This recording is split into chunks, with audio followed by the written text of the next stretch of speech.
Chapter का नाम क्या है? इसको इस नाम से भी जानते हैं,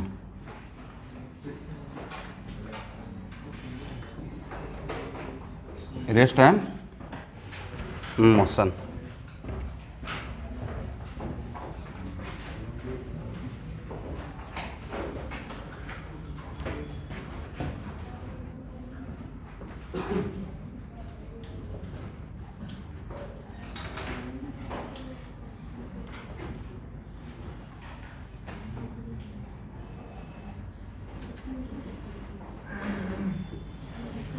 देखिए स्टूडेंट, इज इट कंपलसरी कि आपका पाथ पार्टिकल का या आपका ऑलवेज स्ट्रेट लाइन रहेगा?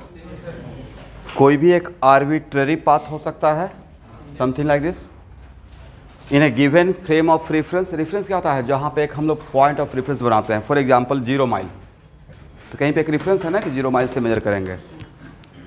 तो सबसे पहले आप लोग मुझे बताइए कि इस चैप्टर में खास करके कार्टेशियन सिस्टम में पार्टिकल का मोशन क्या हो सकता है? 1 डायमेंशनल, 2 डायमेंशनल एंड 3 डायमेंशनल। और कार्टेशियन सिस्टम में बात करेंगे तो राइट। और कार्टेशियन सिस्टम ऐसे वेक्टर का कितना कंपोनेंट होता है? 3 जो बोल रहे हो इसका मतलब वेक्टर का लेक्चर फॉलो नहीं किए हैं। इनफाइनाइट डैम्स और polygon law of vector addition पढ़ाए होंगे तो वहाँ पे बताया होंगे कि इनफाइनाइट कंपोनेंट होता है, करेक्ट ना? तो किसी भी वेक्टर का कंपोनेंट जिधर मर्जी उधर रिजॉल्व कर सकते हैं, ब्रेक कर सकते हैं, इनफाइनाइट कंपोनेंट होता है। बट कार्टेशियन सिस्टम में कितना हो सकता है? कौन कौन सा? X component, y component and z component. यहाँ से आपका मैकेनिक्स बहुत इंटरेस्टिंग होने वाला है, ठीक है। प्लस थोड़ा बहुत जो आप आरके सर फॉलो कर रहे हैं, तो मैं जो माइंड में बैक ऑफ द माइंड मेरा जो चल रहा है कि मैं आगे चलकर वीक में एक क्लास सिर्फ असाइनमेंट डिस्कशन क्लास नीट का रख दूंगा। जो चैप्टर वो ले रहे हैं उसका मैं असाइनमेंट डिस्कशन कर दूंगा, ताकि मेरा जो पॉइंट ऑफ व्यू है वो आप तक पहुंच जाए। शॉर्ट नोट से बनवा देंगे, असाइनमेंट डिस्कस कर देंगे, ठीक है। तो थोड़ा बहुत जो गैप है या कभी कभी बच्चे ज्वाइन नहीं करते हैं वो फिल हो जाएगा वहाँ पे। अच्छा, कल का जो मैग्नेटिक फील्ड का क्लास था उसका तो फार्मूला वगैरह पर ग्रिप हो रहा है ना? क्लास करते हैं जो रिंग के कारण समझा रहे थे एक्सिस पे, और वहाँ पे ये भी बता रहे थे कहाँ पे आप नहीं निकाल सकते हैं, कहाँ पे आपसे नहीं निकाल नहीं सकते हैं, कहाँ पे नहीं पूछा जाएगा, ठीक है। अब मैग्नेटिक मोमेंट वगैरह सब कुछ रिंग के कारण पहले चार्ज पार्टिकल को बांध दिए, फिर रिंग पे डाल दिए, फिर डिस्क कर दिए, राइट। तो डिस्क तक तो आप पहुँचा नहीं जाएगा। एनीवे, तो सबसे पहले आप मुझे बताइए कि what is the meaning of 1 dimensional motion?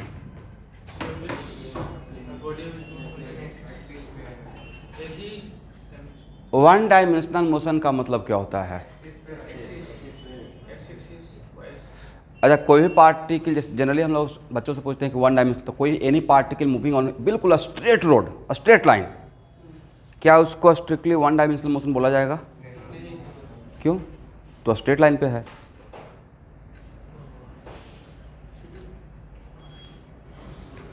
Okay, इसका मतलब है कि सर कुछ बैकअप द माइंड तो चल रहा है, ऐसा कुछ इंट्यूशन लग रहा है, लेकिन क्लियर कट नहीं पता है कि what the meaning of 1 dimensional motion. 1 dimensional motion का मतलब क्या होता है?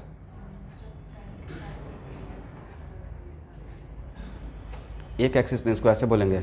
तो 1 डायमेंशनल मोशन का मतलब होता है कि with respect to time out of 3 coordinate only 1 coordinate is changing with time. जैसे एक्स वाई जेड है, राइट। तो y and z is keeping constant, सिर्फ टाइम के साथ ओनली 1 कोऑर्डिनेट अगर चेंज होगा तो उसको आज के बाद बोलना है 1 dimensional motion, 1D motion, right, correct.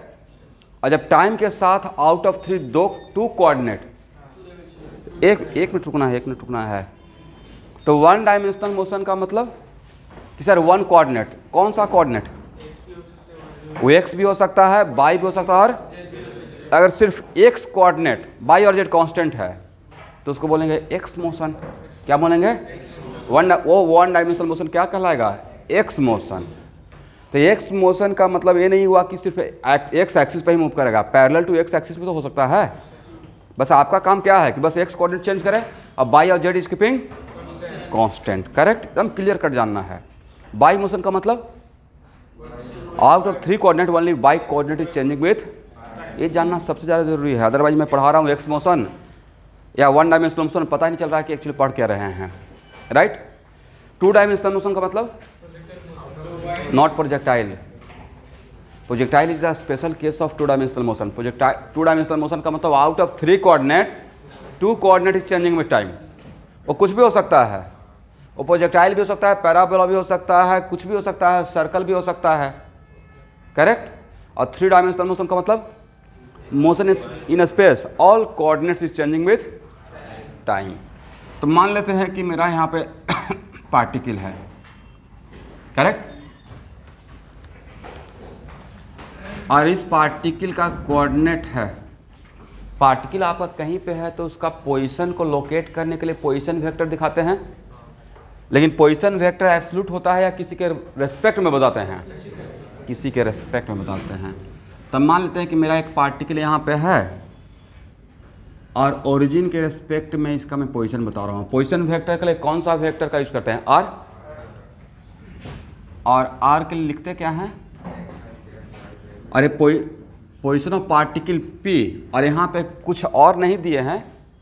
ऐसे तो हम लोग लिखते हैं आर ए बी, तो इसको पढ़ते क्या हैं? Position of a with respect to b, यही पढ़ते हैं ना, position of a with respect to b. ये सारी बातें वेक्टर में मिलेगा, ठीक है। लेकिन यहाँ पे अगर कुछ नहीं दिए हैं, सिर्फ बोले पोजीशन वेक्टर ऑफ पी, तो डिफॉल्ट मानिएगा कि ओरिजिन। एक कन्वेंशन है फिजिक्स का, डिफॉल्ट में क्या मानिएगा? ओरिजिन।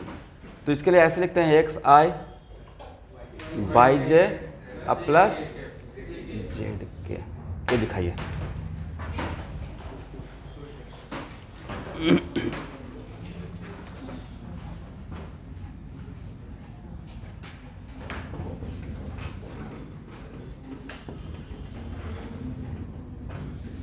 और इस थ्योरी क्लास में जब चल रहा है क्लास तो जितना भी मन में डाउट आता है थ्योरी के टाइम पे, यहाँ पे ही क्लियर कर लीजिएगा। जितना भी मन में डाउट आता है कि हाँ यहाँ पे नहीं समझ में आया, देखिए, if out of 3 one of the coordinate is changing with time, if out of 3 one of the coordinate is changing with time, then motion is called one dimensional motion. If out of 3 one of the coordinate is changing with time, then motion is called one dimensional motion.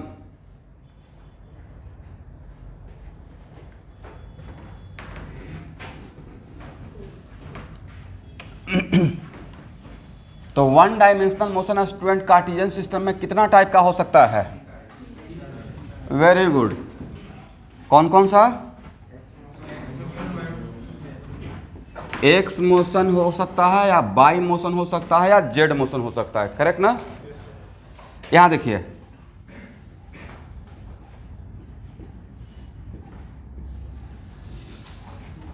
इसका मतलब है कि x as a function of time, इसको लिखने का मतलब क्या होता है?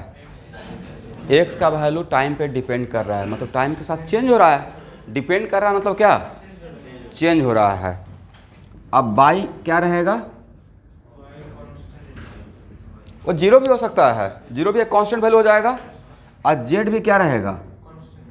कांस्टेंट। तो इसमें आउट ऑफ 3 कौन सा कोऑर्डिनेट चेंज हो रहा है?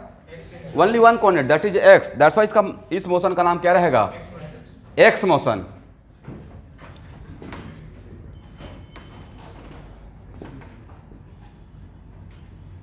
सिर्फ बाई मोशन के लिए अगर मैंने बोल दिया ओनली बाई मोशन, और कोई इसमें कोऑर्डिनेट लिया, मतलब this is also the example of what? Pure by motion. इसी का नाम आगे चल के वर्टिकल मोशन दे दिया जाता है, मोशन अंडर ग्रेविटी। अरे हम लोग कन्फ्यूज है, कोई अलग मोशन है। It is also one dimensional motion. जो एक्स मोशन में सीखेंगे वही बाई मोशन में अप्लाई करेंगे, राइट। तो यहाँ के लिए जितना भी फार्मूला डेवलप करेंगे, क्या वो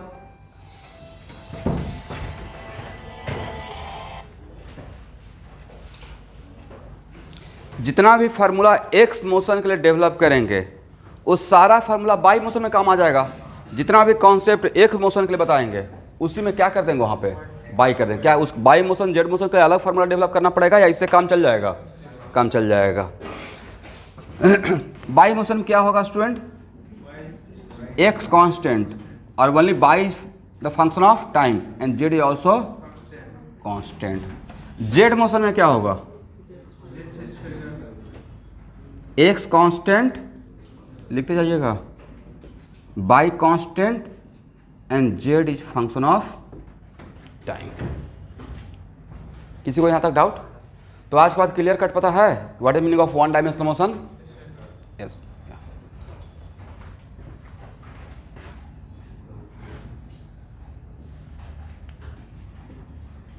यहाँ देखिए, it is very important to note that मेरा पार्टिकल इस व्हाइट बोर्ड प्लेन में है. किस में है? और मेरा whiteboard plane x y plane है. क्वेश्चन में कभी कभी ऐसे, किसी क्वेश्चन में कभी कभी ऐसे दे दिया जाता है, इसका क्वेश्चन पेपर पे, इसका मतलब वो पेपर को क्या मान रहे हैं? X y plane. उसके रिस्पेक्ट में क्वेश्चन को सॉल्व करना होता है. तो मान लेते हैं कि मेरा पार्टिकल 1 एक्स एक्सिस पे मूव कर रहा है. तो किसी भी एक्सिस पे, प्योर उस एक्सिस पे मूव कर रहा है, तो उस एक्सिस पे बाकी कोऑर्डिनेट जीरो होता है. तो यहाँ पे अगर इस पार्टिकल यहाँ पे मूव कर रहा है तो इसका कौन सा कोऑर्डिनेट टाइम के साथ चेंज होगा? What about by coordinate? Zero. Z coordinate x axis पे किसी भी पॉइंट पे बाई और जेड तो ऑलवेज जीरो रहेगा. और बाई और जेड क्या है? सॉरी, जीरो और जीरो क्या है? कांस्टेंट. दैट्स वाई इसका मोशन क्या बोलिएगा? Pure x motion. क्या बोलेंगे? अब मेरा particle y equal to 2 line पे होता है ना, बाई इक्वल टू 2 का ग्राफ. तो इस लाइन पे मूव करेगा और this line is parallel to x axis. Parallel to what? ये है मेरा पार्टिकल 2. पार्टिकल 2 का कौन सा कोऑर्डिनेट टाइम के साथ चेंज हो रहा है? अब मेरा पार्टिकल है व्हाइट बोर्ड में, तो व्हाइट बोर्ड प्लेन कौन सा प्लेन है? X y plane. तो इस एक्स वाई प्लेन में z coordinate is also constant. Z coordinate is what? But x y plane में जेड का वैल्यू ऑलवेज क्या रहेगा? गलत. बहुत कुछ ध्यान से समझना पड़ेगा भाई आप लोग को. Is it come? यहाँ देखिएगा, एक कौन सा प्लेन, कितना एक्स वाई प्लेन हो सकता है? इनफाइनाइट. व्हाइट बोर्ड के पैरेलल मैंने एक प्लेन ड्रॉ कर दिया. यहाँ देखिए, यहाँ देखिए, बहुत सीखना पड़ेगा. व्हाइट बोर्ड के पैरेलल भी तो एक प्लेन हो सकता है. और ऐसा ऐसा कितना प्लेन? कार्डबोर्ड ही मान लीजिए, इस टाइप का, इस तरीके का कितना प्लेन हो सकता है? तो सर, तो इस प्लेन, इसके पैरेलल प्लेन को क्या बोलिएगा? बोलिए x y plane. X y plane के पैरेलल प्लेन को क्या बोलिएगा?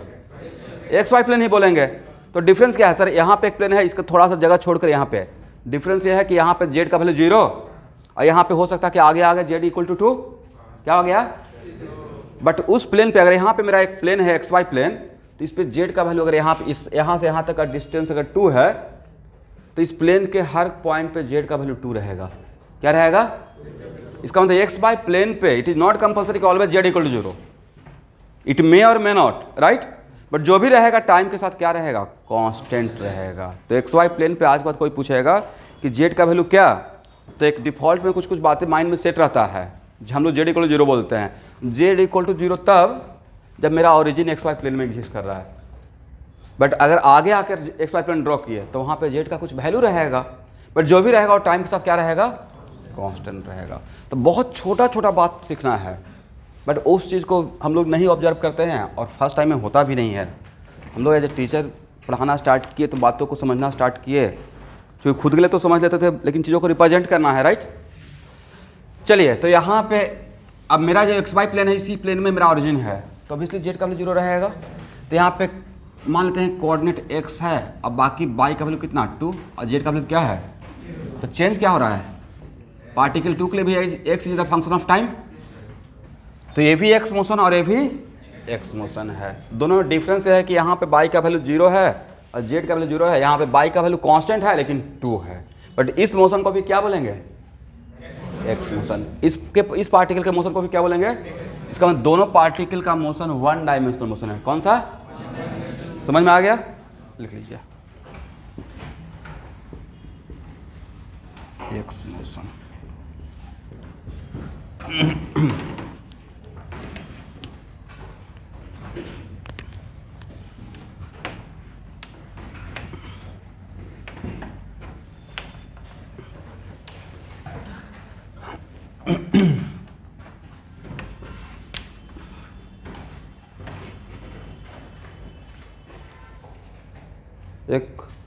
गोलपारा का स्टूडेंट है, कहाँ पे हैं,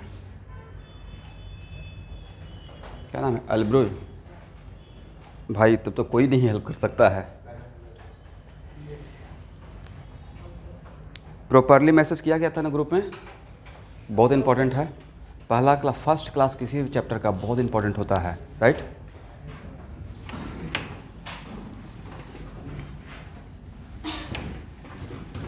बात बनाने से नहीं होगा, काम करने से होगा, क्योंकि मैं भी तो ऑलवेज स्टूडेंट को ही डील करता हूँ। मुझे बात बनाने वाले लोग पसंद नहीं है, काम करना स्टार्ट कीजिए, राइट।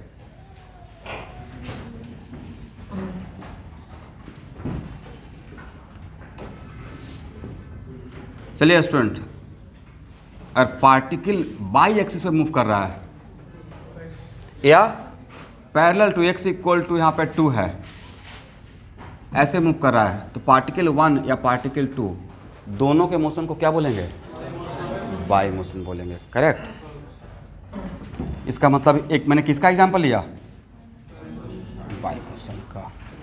सिमिलरली किसका हो जाएगा, इसका तो बाई मोशन का मतलब तो particle moving on the y axis या पैरेलल टू बाई एक्सिस, दोनों, both are correct. Moving exactly on the y axis या पैरेलल टू वाई एक्सिस, दोनों को कंबाइंड में क्या बोलेंगे, बाई मोशन बोलेंगे। अब देखिए, समटाइम्स मोशन अंडर ग्रेविटी पढ़ाते रहूंगा। यहाँ देखिए, एक ऐसे मैं पार्टिकल को प्रोजेक्ट करूंगा, राइट, सिर्फ बिल्कुल ऐसे थ्रो किया ऊपर की तरफ, तो सिर्फ कौन सा कोऑर्डिनेट टाइम के साथ चेंज होगा, तो मोशन अंडर ग्रेविटी के ब्रैकेट लिख देंगे बाई मोशन, क्या कर देंगे। बट वो तो कोऑर्डिनेट सिस्टम लेना तो मेरी मर्जी है। इस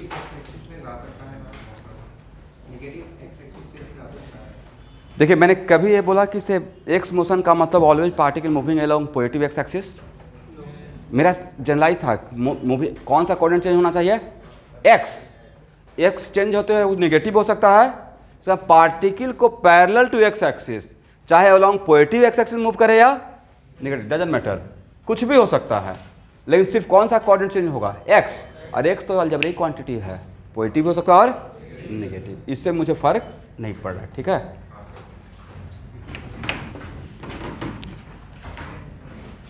देखिए, ऑलवेज कीप इन माइंड, जो भी अलजेब्रिक क्वांटिटी रहता है, फॉर एग्जांपल कोऑर्डिनेट, चार्ज, तो जहाँ पे मैं जो बात कर रहा हूँ मैं उसके डायरेक्शन और अलजेब्रा को, मतलब पोएट्री सारा कुछ बिल्कुल दिमाग में लेकर बात करता हूँ।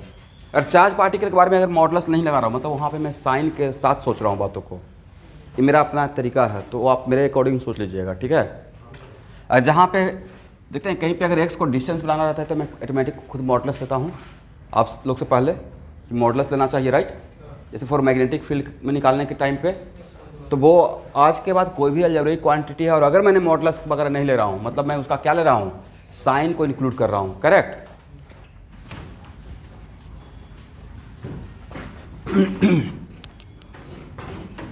चलिए, तो वन डायमेंशनल मोशन को कैटेगराइज कर लीजिएगा आज के बाद, ठीक है। अब लिखिए टू डायमेंशनल मोशन।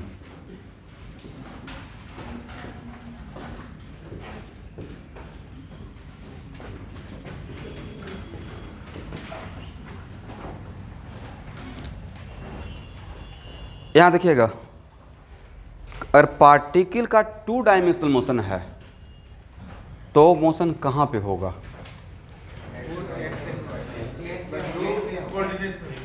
एक मिनट, तो इसका मतलब दो कोऑर्डिनेट चेंज होगा और टू कोऑर्डिनेट चेंज होगा तो डैम श्योर वो किसी प्लेन में मूव करेगा। इसका मतलब है आज के बाद टू डायमेंशनल मोशन को प्लेनार मोशन भी बोलते हैं। टू डायमेंशनल मोशन क्या बोलेंगे, प्लेनार मोशन, मतलब उसके लिए पार्टिकुलर कोई प्लेन रहेगा। फॉर एग्जाम्पल, इसको समझ लीजिए, बाद में लिखिएगा।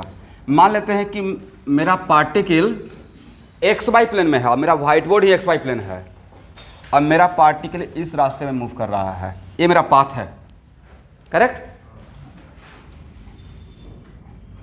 ठीक है ना। यहाँ पे कोऑर्डिनेट है x1/1, पार्टिकल मूव करते हुए यहाँ आ गया, इस रास्ते से जा रहा है, यहाँ पे कोऑर्डिनेट सिर्फ x कोऑर्डिनेट चेंज हो रहा है, y कोऑर्डिनेट या both are changing with time, but x y plane में कौन सा कोऑर्डिनेट कांस्टेंट, z, इसका मतलब आपका पार्टिकल किसी एक्सिस के पैरेलल जा रहा है या प्लेन में मूव कर रहा है, तो इस पार्टिकल का मोशन को बोलेंगे x. Yes, particle moving in the x y plane. The two dimensional motion always किसी प्लेन में होता है। किस में होता है? किसी लाइन के अलॉन्ग या किसी प्लेन में। लाइन के अलॉन्ग भी हो सकता है। यहाँ देखिएगा, फॉर एग्जाम्पल आपके कॉन्सेप्ट चेक करने के लिए मेरा पाथ ऐसा भी तो हो सकता है भाई, बट ये तो स्ट्रेट लाइन है। तो बच्चों का देखिए कैसे छोटा छोटा बात में बच्चे को फंसाया जा सकता है।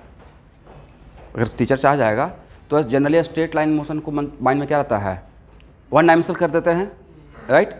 बट वन डायमेंशनल का कॉन्सेप्ट मैंने बोला कि स्ट्रेट लाइन पे ही मूव करना चाहिए। मैंने बोला कोऑर्डिनेट कांस्टेंट होना चाहिए।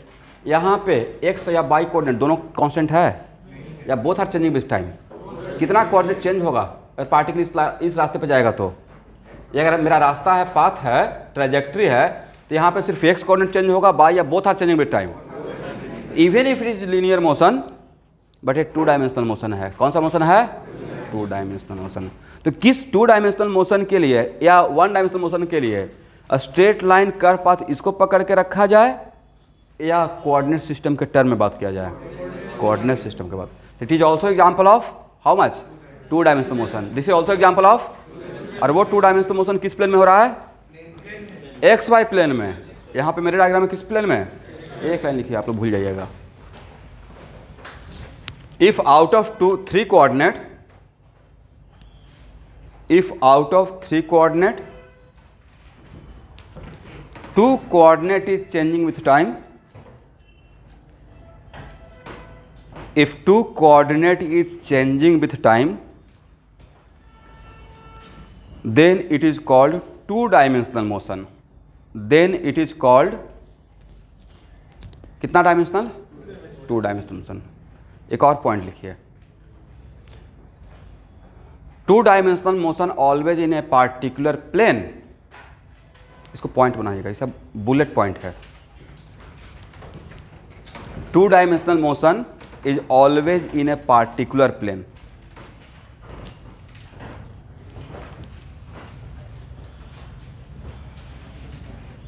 एक और पॉइंट बनाइएगा, if x and y coordinate is changing with time, if x and y coordinate is changing with time and z is keeping constant with time and z is keeping constant with time, तो बोलिए student उस motion का नाम क्या रहेगा? Then yes, then motion is called x y motion. एक साथ, x और वाई अलग अलग नहीं, z is constant with time, then it is called xy motion and particle moving in which plane? And particle is moving in xy plane, correct? तो ये दोनों diagram is the example of which motion? xy motion। तो इस दोनों diagram में particle किस plane में move कर रहा है? आज बात पता रहेगा ना। इसका टू डायमेंशनल मोशन में particle moving in a space है, particle moving in a plane, particle moving in a plane. यहां तक किसी को डाउट? यहां देखिएगा, डाउट है यहां तक या क्लियर है?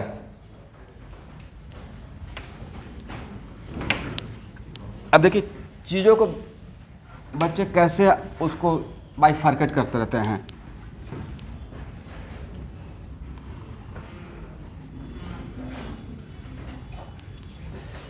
यहां देखना है, आपने एक पत्थर उठाया, अब बिल्कुल ऐसे फेंके, राइट? अनटिल अनलेस आप कोई स्पिनर नहीं है लाइक मुथैया मुरलीधरन कि एयर में ही स्पिन हो रहा है, तो अगर आप ऐसे पार्टिकुलरली अगर सिंपल फेंकिएगा तो नहीं लगता कि पार्टिकल का ऐसा मोशन होगा, करेक्ट? पार्टिकल को यहाँ से उठाए और कोई आम का पेड़ है गांव में निशाना लगा रहे हैं, राइट? स्पीड ऑफ प्रोजेक्शन कितना होना चाहिए और एंगल ऑफ प्रोजेक्शन कितना होना चाहिए, जाके स्ट्राइक करे, करेक्ट? तो इसको आप प्रोजेक्टाइल मोशन बोल दिए। भाई प्रोजेक्टाइल मोशन कुछ अलग मोशन है, it is just two dimensional motion, it is just a two dimensional motion, correct? यहाँ पे तो क्या है, यहाँ पे सिर्फ एक्स कोऑर्डिनेट चेंज होगा, वाई कोऑर्डिनेट या both are changing with time, but what about z coordinate? The projectile motion is special case of two dimensional motion. अब इसको अलग मोशन सोच रहे हैं। सबसे इंटरेस्टिंग बात, हाँ इसमें फार्मूला डेवलप करेंगे भाई, इसको फार्मूला, इस प्रोजेक्टाइल मोशन पढ़ाने से पहले मैं टू डायमेंशनल मोशन ही पढ़ाऊंगा, ताकि आपके मन में एक जो डर है कि प्रोजेक्टाइल मोशन कोई अलग दुनिया का मोशन है वो खत्म हो जाए। ठीक है, इसलिए projectile motion is just a two dimensional motion, कुछ भी अलग नहीं है। ठीक है, हाँ इसका एक अलग चैप्टर, एक हेडिंग दे देते हैं रेंज निकालने के लिए, टाइम ऑफ फ्लाइट, और दूसरी बात है बट है तो टू डायमेंशनल मोशन।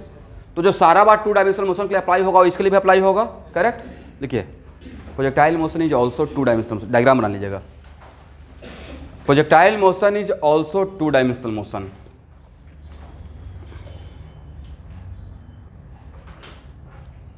और नीट के बच्चे प्रोजेक्टाइल मोशन में आपका जो प्रॉब्लम होता है जस्ट फार्मूला पुटिंग, डेरिवेशन करेंगे बट यहाँ पे आप लीड कर सकते हैं। अगर आ गया तो जस्ट फार्मूला पुटिंग ही रहता है।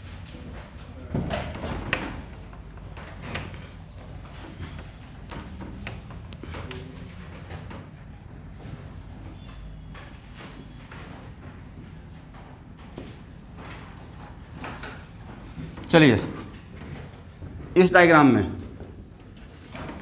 इसको यहाँ पे कौन सा प्लेन है, बाइजेट प्लेन, राइट।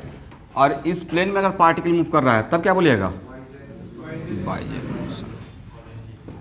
यस, तो अब इतना कुछ दिखाने का रिक्वायरमेंट है नहीं। तो टू डायमेंशनल मोशन के लिए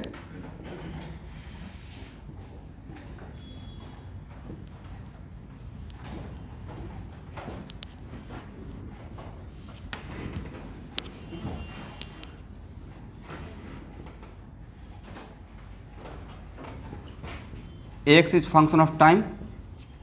फंक्शन ऑफ टाइम का मतलब समझते हैं ना, और जेड कांस्टेंट, इसका मतलब एक कौन सा मोशन हो गया, एक्स वाई मोशन हो गया। और x is constant and y is function of time and z is also function of time. Function का मतलब समझते हैं, वेरिएबल तो टाइम है बट फंक्शन क्या हो सकता है सर, फंक्शन कुछ भी हो सकता है ना जो फंक्शन रहेगा। अब x equal to e to the power t, तो वेरिएबल तो टाइम है लेकिन वो फंक्शन जो है वो क्या है, एक्सपोनेंशियल फंक्शन है। x equal to sine t, variable तो सर टाइम है बट फंक्शन ट्रिग्नोमेट्रिक फंक्शन हो गया। x equal to t square minus 3t, variable तो टाइम है बट फंक्शन क्वाड्रेटिक हो गया। तो फंक्शन तो कुछ भी हो सकता है। उसी फंक्शन को, मतलब फंक्शन बोलकर मैं क्या है, किसी एक पार्टिकुलर एक्सप्रेशन को किया या सारा को एक ही में लपेट लिया, एक साथ हो गया ना। अब कुछ भी रहेगा।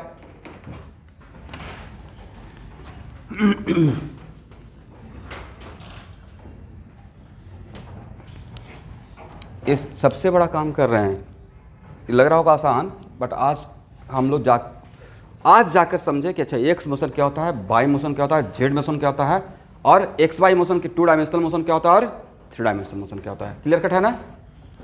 और x is function of time and y constant and z is function of time. बोलिए इस केस में पार्टिकल किस प्लेन में मूव करेगा, एक्स जेड प्लेन में। लिख लीजिएगा, ये एग्जाम्पल हुआ वाई जेड प्लेन का और ये एग्जाम्पल हुआ एक्स जेड प्लेन का।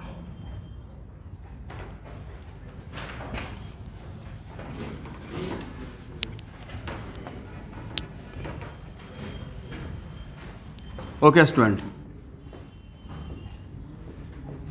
एक लाइन लिख लीजिए, three dimensional motion.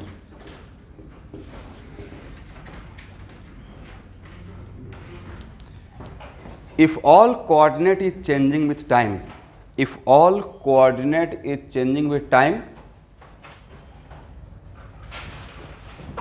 then it is called three-dimensional motion. If all coordinate is changing with time, then it is called three-dimensional motion. एक मिनट, थ्री डायमेंशनल मोशन में particle किसी plane में रहेगा या स्पेस में रहेगा,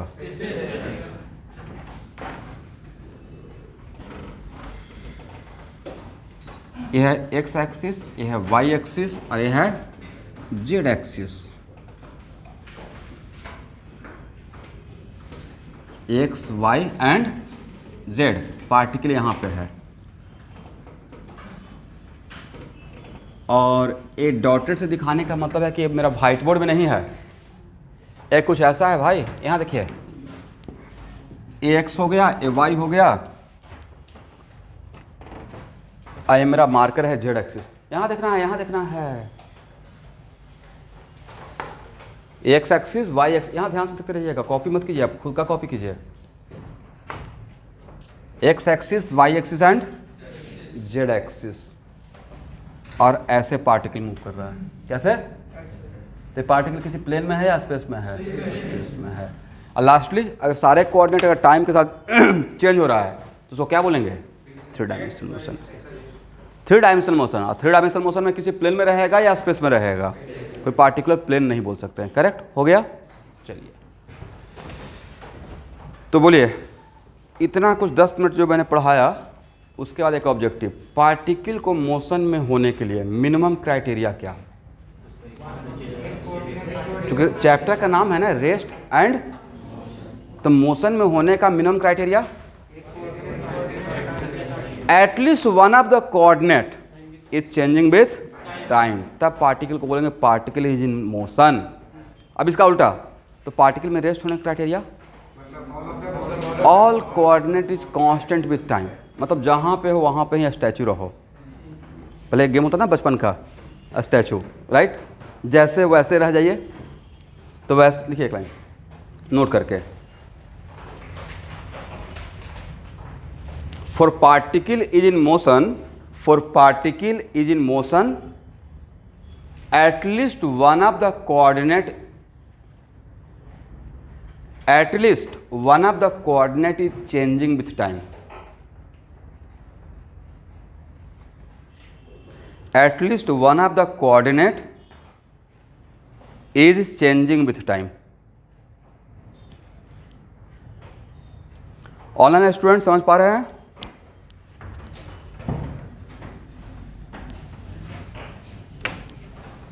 हाँ,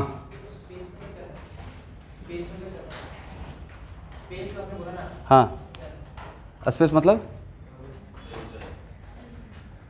फिर से पूछिए आप। हाँ,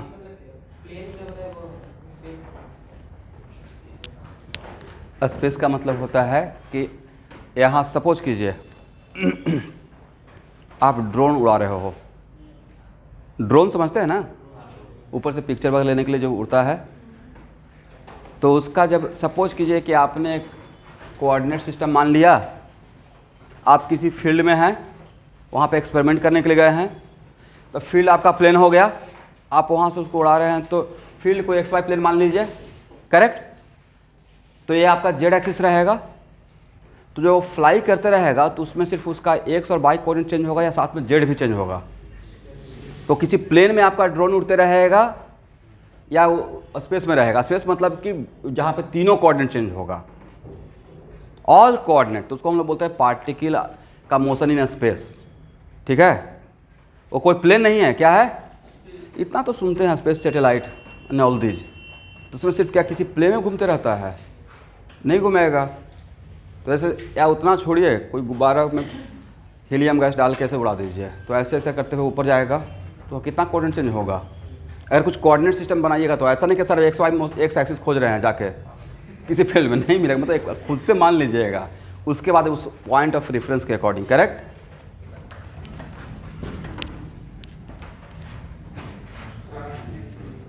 अगर एक आदमी रास्ते पे चल रहा है तो उसका मतलब 3D होगा या 2D होगा? यस, एक आदमी अगर रास्ते पे चल रहा है, शिलोंग वाले रास्ते पे, तो वैसे 3D होगा भाई। ऐसे वाला रास्ता पे घूमते रहेगा, राइट?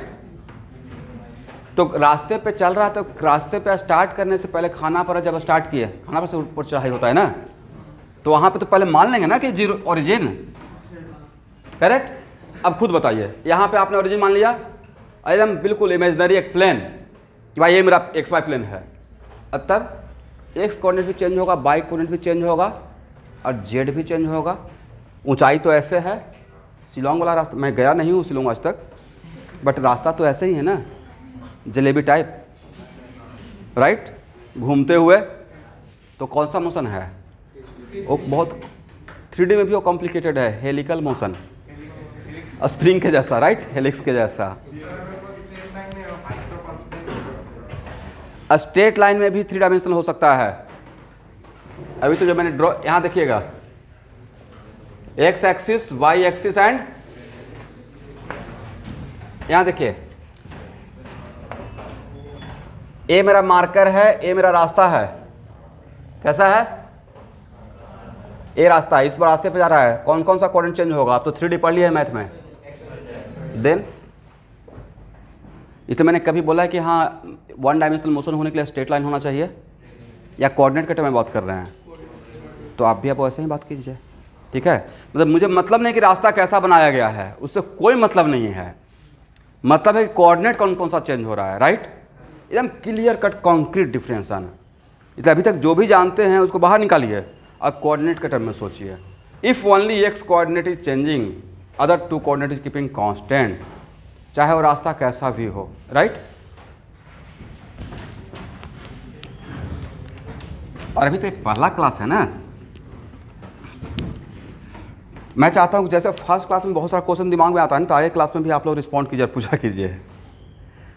जैसे देखिए नॉमेनक्लेचर में कितना क्वेश्चन आ रहा था, अब वही अब चाहता हूँ कि जो आपके अंदर का एनर्जी लेवल है ऐसे मुझे भी मेंटेन रहे, क्योंकि अभी जस्ट ऑर्गेनिक अच्छा से शुरू होने वाला है।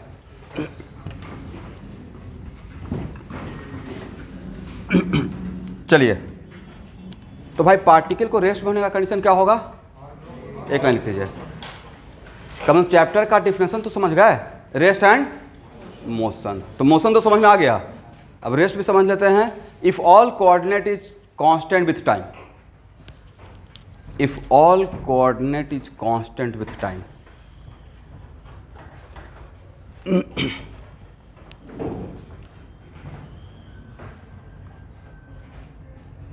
if all coordinate is constant with time। आप लोग के पास HC भी है, भी यहाँ पे किसी के पास कॉन्सेप्ट ऑफ फिजिक्स?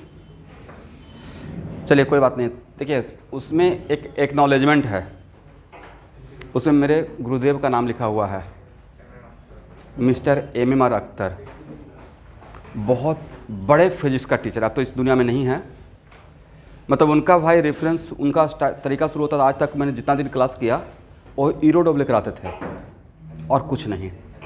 सब लोग को आता ना, मेरा रेफरेंस है कि मैं HCB से स्टार्ट करता हूँ चीज़ों को, मतलब मेरा मिनिमम HCB है, उससे नीचे नहीं जा सकता हूँ, राइट? वैसे उनका मिनिमम था ईरोडोब, वहाँ से स्टार्ट करते थे चीज़ों को। तो जो मैंने अभी 10 मिनट पढ़ाया वो उनका तरीका था। और जो भी मेरे फिजिक्स में देखते हैं पढ़ाने का तरीका, फिजिक्स में या ऑर्गेनिक में, ऑर्गेनिक मेरा कम्प्लीटली 95% रिफ्लेक्शन है डॉक्टर DKC का तरीका, जिनसे मैं पढ़ा हूँ, जिनका मैं बुक को फॉलो करवाता हूँ। वैसे फिजिक्स में मेरा 95% जो मैं पढ़ाने का टीचिंग का तरीका है वो अख्तर सर से इन्फ्लुएंस है, क्योंकि उन्हीं का शिष्य हूँ, उन्हीं का स्टूडेंट हूँ। आप भी मुझसे पढ़िएगा, इस टॉपिक को पढ़ाइएगा तो मेरा थोड़ा रिफ्लेक्शन दिखेगा, वे ऑफ टीचिंग। तो मेरा भी ऐसे ही पूरा क्लाउडी था, 1 डायमेंशनल मोशन था, स्ट्रेट लाइन। बाद में समझ में आया, ओके 1 डायमेंशनल मोशन का क्लियर कट डिफिनेशन ये है, 2 डायमेंशनल मोशन का क्लियर कट डिफिनेशन, 2 डायमेंशन का मतलब planar motion, right? 2 dimension, for example earth के अराउंड कोई सैटेलाइट मूव कर रहा है, करेक्ट? कौन सा लॉ? Kepler's law. तो भी क्या मोशन है? या earth moving around sun, planar motion है। कौन सा मोशन है? एक प्लेन में घूमते रहता है, वो प्लेन को चेंज करेगा तो बिल्कुल गड़बड़ हो जाएगा। उसका net torque around the sun always 0 रहता है, net torque around the sun. खैर वो सब बातें बाद में करेंगे, नहीं तो फिर भार्गव पूछने आएंगे सर टॉर्क क्या बोले। टॉर्क, एक मूवी आया था जिसका नाम ही था टॉर्क, हॉलीवुड का, बहुत बढ़िया मूवी था, बाद में देखिएगा 2 साल के बाद। कार रेसिंग का था, टॉर्क करके उसका सीरीज आया था। वो लोग सीरीज में बनाते हैं ना, सीरीज 1, सीरीज 2, सीरीज 3, और बहुत बढ़िया बनाते हैं। तो यहाँ का थीम नहीं रहता, यहाँ तो 50 साल से एक ही थीम चल रहा है, इमोशन, प्यार, ड्रामा, राइट? अभी थोड़ा जाके ट्विस्ट हुआ, चेंज हुआ, रियलिस्टिक। अदरवाइज उन लोग का एक मूवी का इतना बजट। सबसे खास बात ऑब्जर्व किए हैं, भाई वहाँ का मूवी का जो थीम लिखा जाता है, तो जो लिखने वाला कितना साइंटिफिक नॉलेज रखता होगा। उसको इतना पता है कि एल्युमिनियम पाउडर को जलाएंगे तो बहुत ज़्यादा विस्फोट होगा, एनर्जी निकलेगा। अब यहाँ पे कोई राइटिंग लिखने आएगा, कोई अगर थीम लिख रहा है एल्युमिनियम पाउडर जलाएंगे कैसे होगा, देखिए उनका बहुत साइंटिफिक रहता है ना। साइंटिफिक उतना थीम लिख रहा है, मतलब जो लिखने वाला है पूरा टीम है भाई, मतलब उतना उसको पता होगा। मतलब हम लोग इतना सोच ही नहीं पाएंगे जितना हम लोग सोचते हैं। अब जाकर इन्फ्लुएंस होकर धीरे धीरे सोचना स्टार्ट किए हैं, राइट। इसलिए तारीफ़ करना पड़ेगा कि वो लोग कहाँ तक आगे तक सोच लेते हैं।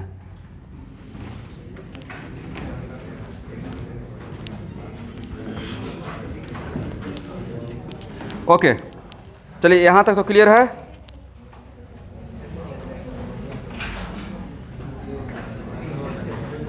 अब बात मत कीजिए,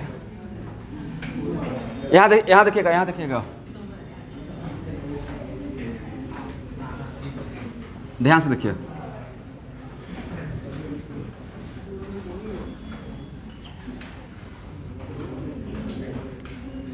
ये मेरा पाथ है, ठीक है, और पार्टिकल अभी पॉइंट 1 पे है, और after some time particle point पे 2 पे चला गया, और ये मेरा कोऑर्डिनेट सिस्टम है। तो पार्टिकल 1 पे है तो पार्टिकल का पोजीशन वेक्टर r1, राइट, और इसका कोऑर्डिनेट है x1, y1 एंड z1। और पार्टिकल 2 पे है तो इसका कोऑर्डिनेट है x2, y2 एंड z2। और r2 लिख रहे हैं, मतलब position of particle when it is at point 2, but किसके रेस्पेक्ट में, कुछ नहीं यहाँ पे दिया है, मतलब ऑरिजिन के रेस्पेक्ट में। तो सबसे पहले बताइए कि डेल्टा आर क्या होता है, बोले चेंज।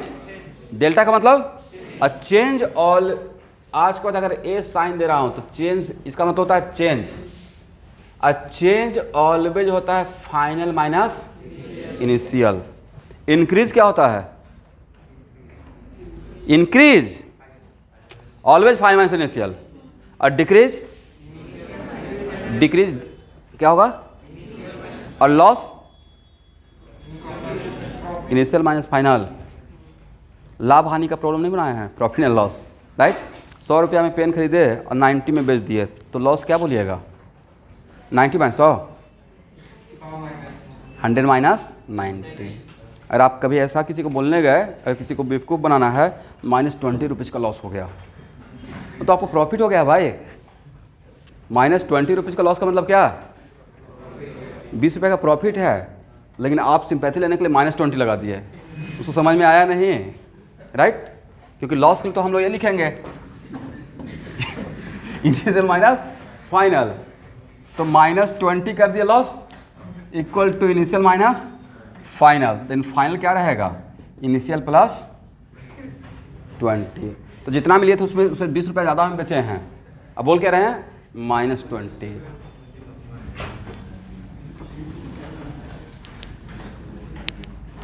चलिए, तो चेंज का मतलब ऑलवेज क्या रहेगा, फाइनल माइनस। तो particle moving from where to where, 1 to 2 via this path. कौन सा पाथ पे घूमते हुए, तो R2 माइनस R1, और R2 क्या है, बोलना है भाई, x2i y2j plus z2k minus x1i y1j plus z1k। क्या i को i के साथ कर सकते हैं, तो क्या हो जाएगा, x2 minus x1i y2 minus y1j और z2 माइनस z1k। ये क्या हो जाएगा, डेल्टा आर, करेक्ट। तो अगर आपसे पूछा जाए, यहाँ देखिएगा, जिनका एकदम बिल्कुल कुछ नहीं जानते उनके लिए अभी इस चीज़ को रट लीजिएगा। आज के बाद आई के कोफिशिएंट को बोलेंगे एक्स कंपोनेंट। क्या बोलेंगे, तो अगर मैं बोलूँगा चेंज इन पोजीशन वेक्टर का एक्स कंपोनेंट क्या है, क्या बोलिएगा, delta x. x2 minus x1 क्या हो गया, डेल्टा आर का बाई कंपोनेंट क्या बोलिएगा, डेल्टा वाई, और डेल्टा आर का जेड कंपोनेंट क्या बोलिएगा, करेक्ट है ना। ओके, डिस्प्लेसमेंट का डिफिनेशन क्या होता है,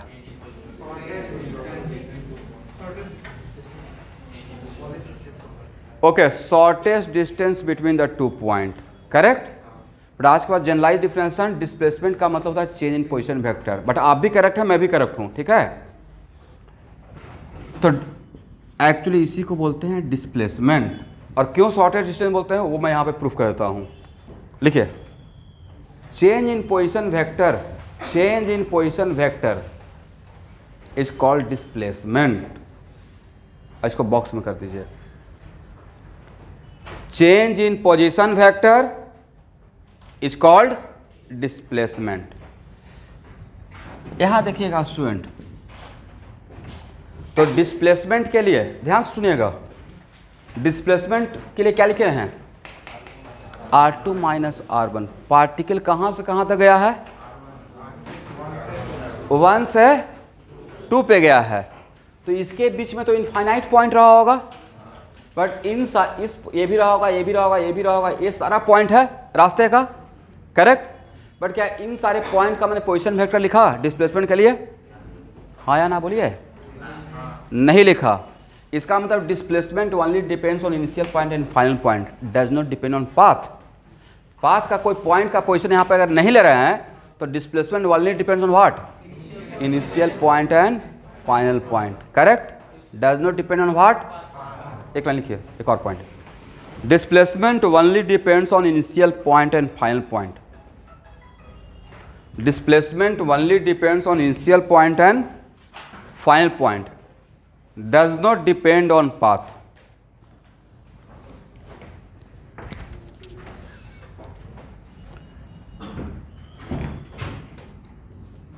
अच्छा स्टूडेंट, आप लोग डिस्टेंस फार्मूला पढ़े हैं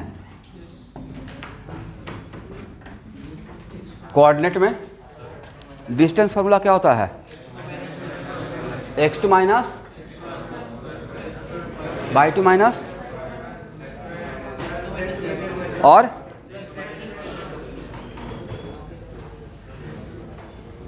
प्लस क्या, सेवा बोर्ड के बच्चे को तो बिल्कुल पता होगा, एडवांस मैथ में था। ये कौन सा फार्मूला है, तो डिस्टेंस फार्मूला किसके बीच का डिस्टेंस निकालते हैं, वेरी गुड। देखिए मैं आपसे ही आंसर सब कुछ निकलवा रहा हूँ। मान लेते हैं कि ये 2 पॉइंट है, ये 2 पॉइंट है, पॉइंट 1 और पॉइंट 2, करेक्ट। और इस पॉइंट का कोऑर्डिनेट है x1 y1 z1, कहीं पे रहा होगा। और इस पॉइंट का कोऑर्डिनेट क्या है, x2 y2 एंड z2। और इन दोनों पॉइंट के बीच में डायरेक्ट डिस्टेंस चाहिए, कौन सा, तो डायरेक्ट डिस्टेंस के लिए इन दोनों को एक लाइन से ज्वाइन कर देंगे, राइट। और यही मेरा क्या रहेगा, डायरेक्ट डिस्टेंस बिटवीन 1 एंड 2। और इसका वैल्यू कितना रहेगा student,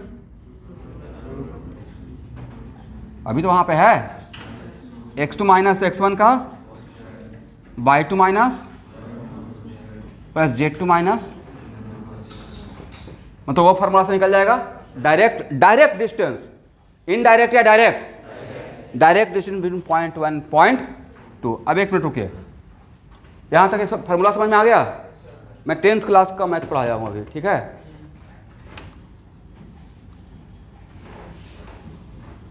but is it compulsory कि ऑल द टाइम ऐसा ही रास्ता रोड रहेगा, हो सकता है कि रोड ऐसे हो, करेक्ट, और हो सकता है ऐसे भी हो, और हो सकता है ऐसे भी हो।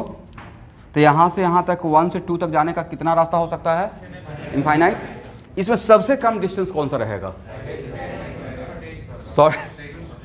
सबसे कम डिस्टेंस रहेगा direct, that is known as shortest distance, that is known as what, shortest distance, correct. तो 10th क्लास तक हम लोग यही पढ़ते रहते हैं। एक मिनट यहाँ देखिए, लिखिएगा, बाद में मौका देंगे। तो शॉर्टेस्ट डिस्टेंस इन सब में यही रहेगा, डायरेक्ट, करेक्ट। और direct distance only depends on initial point and, but A भी डिस्टेंस है, ए भी डिस्टेंस है, ए भी डिस्टेंस है, करेक्ट। बट इन सब में सबसे शॉर्टेस्ट डिस्टेंस यही रहेगा, करेक्ट ना। चलिए यहाँ तक मेरा काम हो गया, वहाँ पे क्योंकि आपने जो बोला था उस फार्मूला को भी तो फिल कराना था कि हाँ आप भी सही हैं मैं भी सही हूँ, राइट। अब ए क्या है मेरा वेक्टोरियली डिस्प्लेसमेंट को आज के बाद क्या बोलेंगे आप, जो डिस्प्लेसमेंट के लिए बोल दिए शॉर्टेस्ट डिस्टेंस, वो आपने डिस्प्लेसमेंट का सिर्फ मैग्नीट्यूड बोला था, क्या बोला था, distance never be negative. But actual में वेक्टोरियली डिस्प्लेसमेंट है क्या, डिस्प्लेसमेंट है चेंज इन, और change in position vector does not depend on path, it only depends on initial point and final point. तो भाई किसी भी वेक्टर का डी स्टैंड फॉर डिस्प्लेसमेंट, यहाँ पे डी स्टैंड फॉर व्हाट, किसी वेक्टर का कार्टेशियन सिस्टम में मैग्नीट्यूड कैसे निकालते हैं, इसको हम लोग ऐसे भी तो लिख सकते हैं delta x i plus what delta y j plus delta z k. तो जो लोग बिल्कुल फर्स्ट टाइम इस क्लास में इन किए हुए हैं उनको वेक्टर में से बहुत ही डेप्थ में नॉलेज मिलेगा, बस वेक्टर का प्लेलिस्ट फाइल फॉलो करते रहिएगा।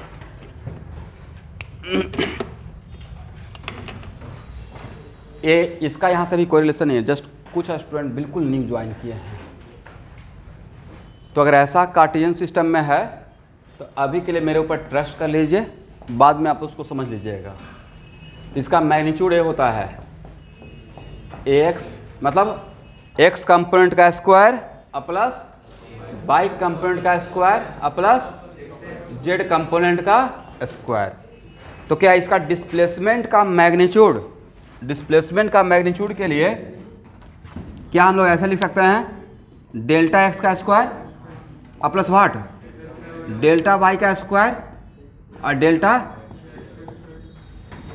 अब इसको इस डिस्टेंस फार्मूला से मैच कीजिए तो क्या है, डिस्टेंस फार्मूला नजर आ रहा है, हाँ या ना। और डिस्टेंस फार्मूला क्या था, डायरेक्ट डिस्टेंस बिटवीन 2 पॉइंट। इसका मतलब ओके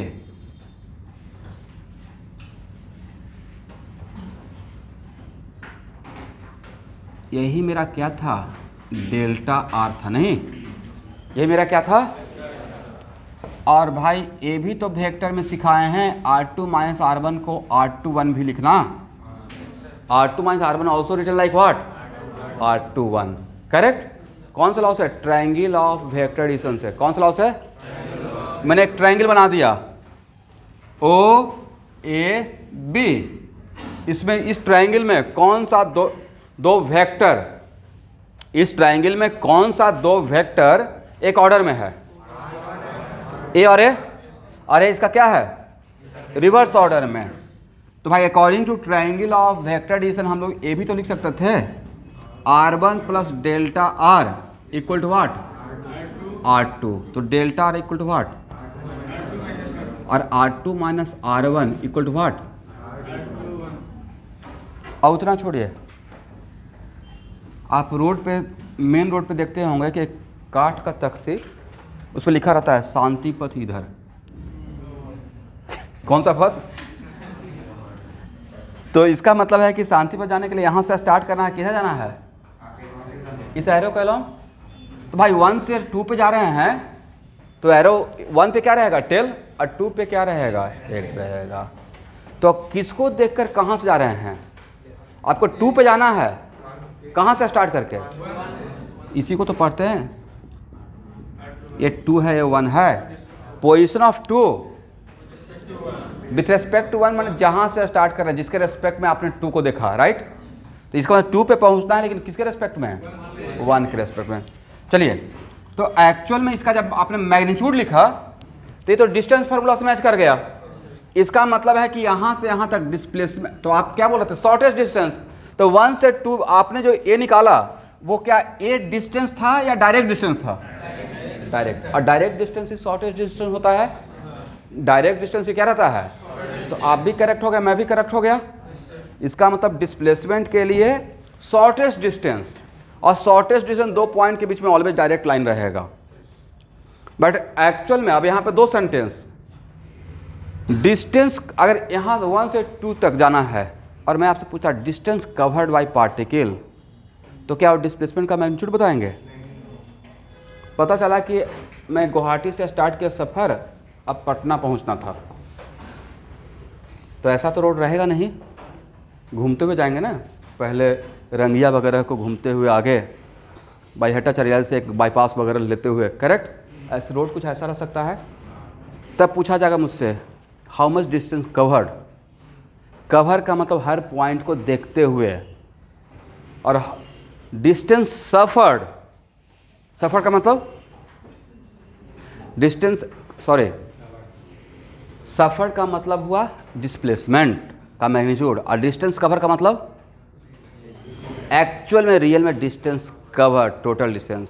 फॉर एग्जांपल, जैसे मैं बच्चों को कभी कभी बोलते रहता हूँ कि आपने 10th क्लास में डिस्प्लेसमेंट ले लिया, नहीं समझे, इन की आउट, इनिशियल पॉइंट एंड, बीच में कुछ पढ़े ही नहीं due to corona. 10th class का कंप्लीट डिस्प्लेसमेंट हुआ है ना। कुछ बच्चे कोरोना का नहीं है, ऐसा मैं कमेंट नहीं करूँगा, बट फैक्ट है भाई कि कैरियर आपका है, कैरियर किसी और का नहीं है। अब जैसे कुछ कंडीशन है, जो लोग ऊपर में, जैसे मैं काम कर रहा हूँ, तो मैं डायरेक्ट बोल सकता हूँ you must come to catalyst आज के टाइम पे। अगला 5 महीने तक तो बिल्कुल नहीं बोल सकता हूँ ड्यू टू कोरोना। तो मेरा बात करना यहाँ पे क्या डिप्लोमेटिक रहेगा कि आपका चॉइस है, दोनों फेज चल रहा है, जिसमें ज्वाइन कीजिए, but you are very wise people, आपको समझ में आना चाहिए कि आना चाहिए नहीं आना चाहिए। आइए विथ सेफ्टी, आना है विथ सेफ्टी, बट वैसे ही रहता है कुछ डिप्लोमेटिक बात। हाँ ठीक है, एग्जाम नहीं कंडक्ट हो पा रहा है, बट भाई 10th का हर क्लास का सिलेबस आगे काम में आएगा ना।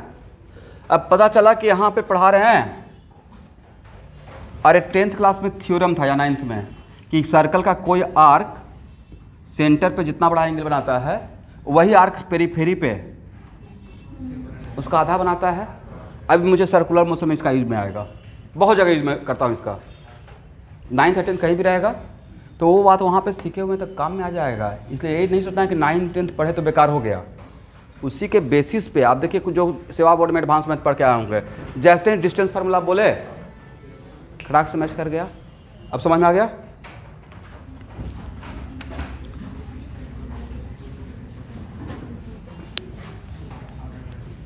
नहीं, मैं तो हर क्लास में बच्चों को बोलते रहता हूँ कि अपना सिबलिंग जो भी है, फ्रेंड सर्कल है, जूनियर को बोलिए 9th 10th का एडवांस मैथ नहीं भी लिए हैं तो पढ़ने के लिए, वो आपको होल लाइफ आशीर्वाद देंगे।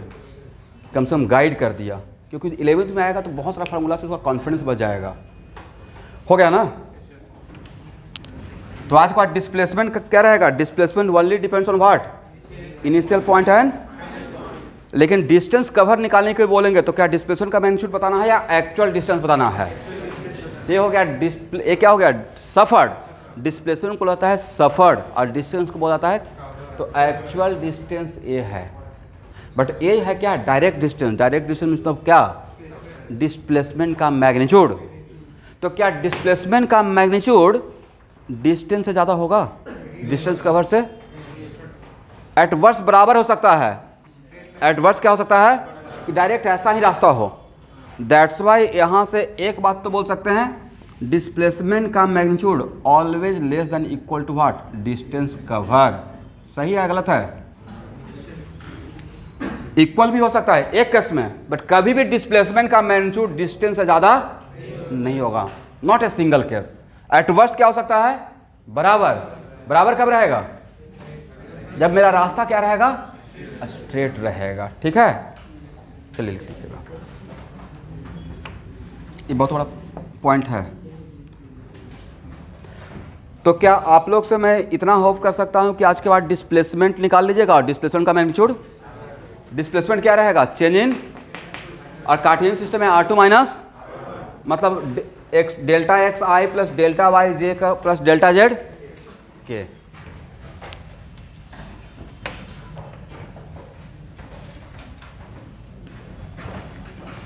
एक मिनट यहाँ देखिए,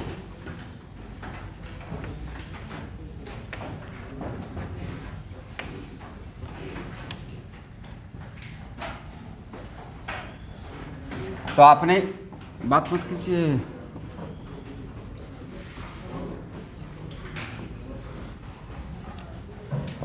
इसको क्या बोलेंगे, फाइनाइट डिस्प्लेसमेंट। डी आर क्या है, it is also displacement but infinitesimal displacement. Infinite नहीं, इनफाइनाइटेसिमल डी आर। तो डी आर के लिए क्या लिखिएगा, एक होता है डेल्टा एक्स, एक क्या होता है, एक होता क्या है डी एक्स। तो इसका मतलब ए भी चेंज इन एक्स है, ए भी चेंज इन, बट एक्स का बहुत वेरी वेरी स्मॉल चेंज, तो इसको क्या लिखेंगे डी एक्स आई, और क्या लिखेगा स्टूडेंट डी वाई जे, और क्या लिखेंगे,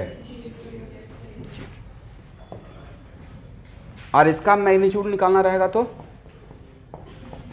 बोलिए भाई प्रॉब्लम क्या है,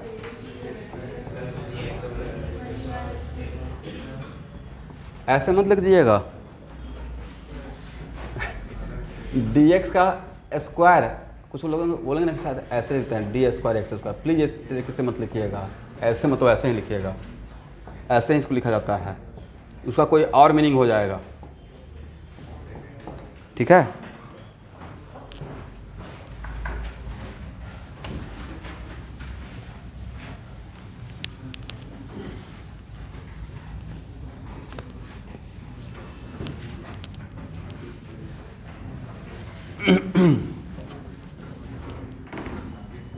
यहाँ तक किसी को प्रॉब्लम? सर हम जो पॉइंट में डिस्प्लेसमेंट जीरो कहते थे, अगर सर्कल में जिस पॉइंट से कवर करें, तो अगर हम डीआर लेके करें तो वो जीरो ही होगा। नहीं, डीआर में थोड़ा तो होगा, एग्जैक्ट तो नहीं रहेगा। डीआर में क्या बोलते हैं, मेरा इनिशियल पॉइंट और फाइनल पॉइंट सर सेम हो गया, वेरी वेरी वेरी क्लोज। जैसे हम लोग बोलते हैं ना भाई x tending to zero minus, but क्या एग्जैक्टली इस केस में एग्जैक्टली क्या जीरो है, थोड़ा कम है, थोड़ा कम होने से माइनस इन्फिनिटी या प्लस इन्फिनिटी हो जाता है, बट एग्जैक्ट में तो डिफाइन नहीं होता है, तो उस चीज़ को आपको फिल करना पड़ेगा। अब उसमें अगर रिजिड हो जाएंगे सर बात तो एक ही है, तो बात एक ही है, तो फिर थ्योरी आगे बढ़ेगा ही नहीं, राइट। चलिए यहाँ देखिएगा, अगर डिस्प्लेसमेंट जीरो हो गया देन इसका मतलब damn sure R2 minus R1 क्या रहेगा, करेक्ट। तो R2 इक्वल टू व्हाट, इसका मतलब है कि अगर इनिशियल पॉइंट और फाइनल पॉइंट कॉन्साइड कर गया, इनिशियल पोजीशन और फाइनल पोजीशन, जहां पे पार्टिकल स्टार्ट किया वहां पे एग्जैक्टली घूम कर आ गया, चाहे जैसे भी हो, तो उसका डिस्प्लेसमेंट क्या रहेगा। तो किसी पॉइंट से स्टार्ट किया, राउंड ट्रिप करते हुए उसी पॉइंट पे आ गया, तो नेट डिस्प्लेसमेंट इज व्हाट, लिख लीजिएगा।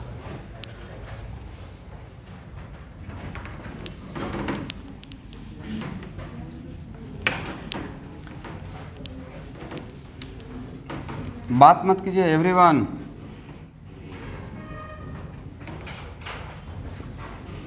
यहां देखिए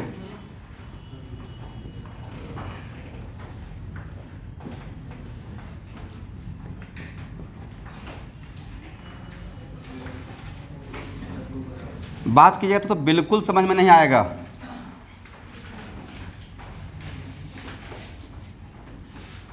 इसको ऐसे मान लीजिए कि या तो इसको सबसे इंटरेस्टिंग, नहीं तो फिर एट द सेम टाइम सबसे टफ चैप्टर। पार्टिकल का इनिशियल पोजीशन ए था, फाइनल पोजीशन ए है, and P1 and P2 are very very very, जितना 30 टाइम्स वेरी बोलिए क्लोज, आपको दिखाने के लिए इतना बड़ा लिए हैं, करेक्ट। क्योंकि आप लोग को पता है कि dx का मतलब कितना होता है, डी एक पॉइंट है ना, इसका करोड़ों टाइम्स छोटा सोचिए, और उसका करोड़ टाइम्स छोटा, और जहां पे आपका इमेजिनेशन खत्म, that is dx, that is what. तो सर dr भी तो फिर वही रहेगा, बिल्कुल एग्जैक्टली वही रहेगा। तो ये सोचिए कि इसको मैं इलेक्ट्रॉन माइक्रोस्कोप से देख रहा हूँ, इस dr को बड़ा करके, राइट। तो ये है मेरा dr, तो ये मेरा था क्या r1, ये वेक्टर में पढ़ा चुके हैं, कुछ बच्चों के लिए मैं इसको रिपीट कर रहा हूँ, राइट। ये है मेरा r1, ये है मेरा r2, तो डिस्प्लेसमेंट क्या बहुत बड़ा रहेगा, बहुत छोटा रहेगा। तो डेल्टा यहाँ से यहाँ ड्रॉ करें, ये मेरा क्या रहेगा, ये मेरा क्या रहेगा, ये रहेगा मेरा dr। और भाई इस ये dr, ये जो कर्व है उसके टेंजेंट के साथ कोइंसाइड कर जाता है। ये dr किसके साथ कोइंसाइड करता है, इस कर्व पे जो यहाँ पे टेंजेंट है एग्जैक्टली ऑलमोस्ट उसके साथ कॉन्साइड कर जाता है। दिस इज द वजह आज के बाद किसी भी कर्व पे अगर पार्टिकल मूव कर रहा है और डी का डायरेक्शन पूछूंगा, किसका, तो डी का direction always along the tangent at that point. What is the direction of D क्योंकि हम लोग डी निकाले बट डी किसके साथ मैच कर जाता है, उस पॉइंट पे जो टेंजेंट रहता है, क्योंकि डी बहुत छोटा है, इतना बड़ा डी है, इतना बड़ा डी नहीं है, दिखाने के लिए से दिखाते हैं ताकि डायग्राम मेरा नीट एंड क्लीन हो। डी समझ सकते हैं कि पॉइंट के अंदर डी है मेरा, कहाँ पे, एक मिनट लेट मी। टेंजेंट का मतलब क्या, किसी पॉइंट को टच करते हुए, अब मेरा डी तो पॉइंट के अंदर ही है, बाहर है अंदर है, अंदर है। दिस इज द वजह कि डी ऑलवेज किसके साथ मैच कर जाएगा, जिस पॉइंट पे आप डी निकाल रहे हैं उस पॉइंट, जिस पॉइंट के बीच में डी निकाल रहे हैं, तो आप किसके बीच में निकाल रहे हैं डी, इस डायग्राम को ड्रॉ नहीं करना है, डायरेक्ट लिख लेंगे, ठीक है। तो एक्चुअल में P1 और P2 के बीच में डी निकाल रहे हैं, तो डी का डायरेक्शन मुझे चाहिए होगा आगे चलकर नेक्स्ट क्लास में। तो डी का डायरेक्शन किस लाइन के साथ मैच कर जाएगा, टेंजेंट के साथ। कहाँ, किस पॉइंट पे टेंजेंट, P1 पे, राइट। तो सर टेंजेंट आगे भी जाता है पीछे भी जाता है, तो डायरेक्शन आगे लें या पीछे लें, तो आप देख लीजिएगा आप किधर जा रहे हैं। अगर आप रास्ते में ऐसे मूव कर रहे हैं तो डी का डायरेक्शन ऐसे रहेगा, रास्ते में पीछे मूव कर रहे हैं तो डी का डायरेक्शन ऐसे रहेगा। समझ में आ जाएगा। तो आज के बाद किसी भी पाथ, आर्बिट्ररी पाथ पे, चाहे वो पाथ मेरा कर्व हो या स्ट्रेट हो, डी का डायरेक्शन पूछेंगे तो क्या करना है, 11th क्लास के बच्चों क्या करना है, तो जिस पॉइंट पे डी पूछिएगा उस पॉइंट पे टेंजेंट ड्रॉ कर देंगे और डी का direction along the tangent at that point, एक लाइन लिख लीजिएगा।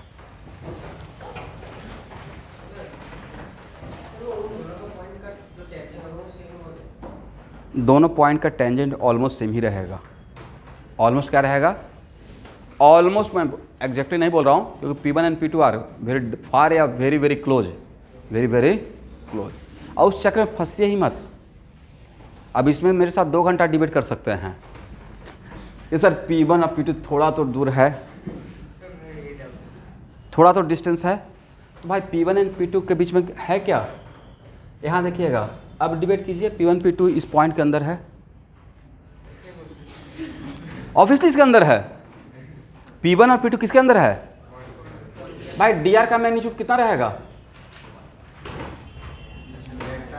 अभी तो बोला D is very very very very क्या स्मॉल, तो वेरी वेरी का मतलब क्या होता है, पॉइंट से करोड़ टाइम छोटा और उसका करोड़ टाइम छोटा। इसका मतलब P1 P2 तो एक्चुअली हम लोग देख ही नहीं रहे हैं, करेक्ट ना, सेम नहीं है।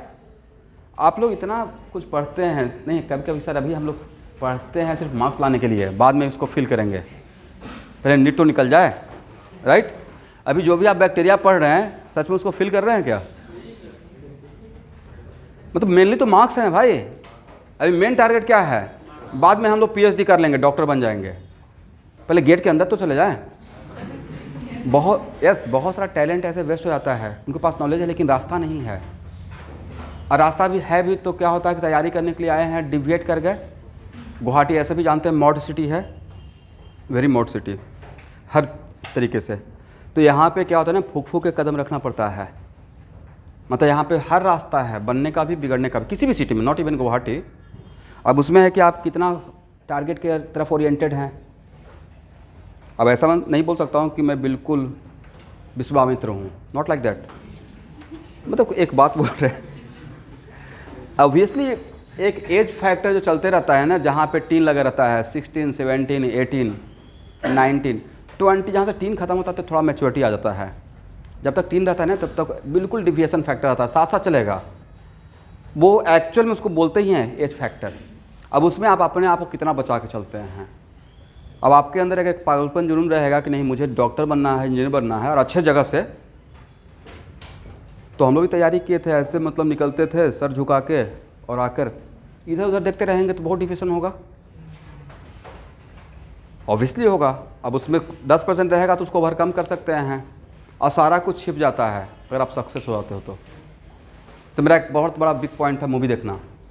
अगर IT नहीं करता तो वही हाईलाइट रहता, पटना जाकर खाली मूवी देखते रहा। मतलब मैं एक मूवी को, मुझे याद है कि एक मूवी आया था सिर्फ तुम, तो गाना बहुत सुपरहिट था, उसको भाई मैं 20 बार देखा होगा कम से कम, 20 टाइम्स, सिर्फ काहे के लिए? एसी का हवा खाने के लिए। बहुत गर्मी पड़ रहा था, टिकट का दाम बहुत कम था, जब भी होता चलो थोड़ा सा ठंडा में रहेंगे। तो ये सब क्या था? डिविएशन ही तो था। या वहाँ पे एक और चीज़ चलता था, एक बहुत कल्चर, तो हर जगह का स्टूडेंट का एक कल्चर डेवलप होता है वहाँ के अकॉर्डिंग, राइट? जैसे यहाँ पे कल्चर है कि लोग साइकिल से नहीं आते हैं, वहाँ पे कल्चर है कि लोग साइकिल से ही आते हैं, अलग अलग सिटी का। वहाँ पे एक और कल्चर था, ये सब रिकॉर्ड नहीं होना चाहिए।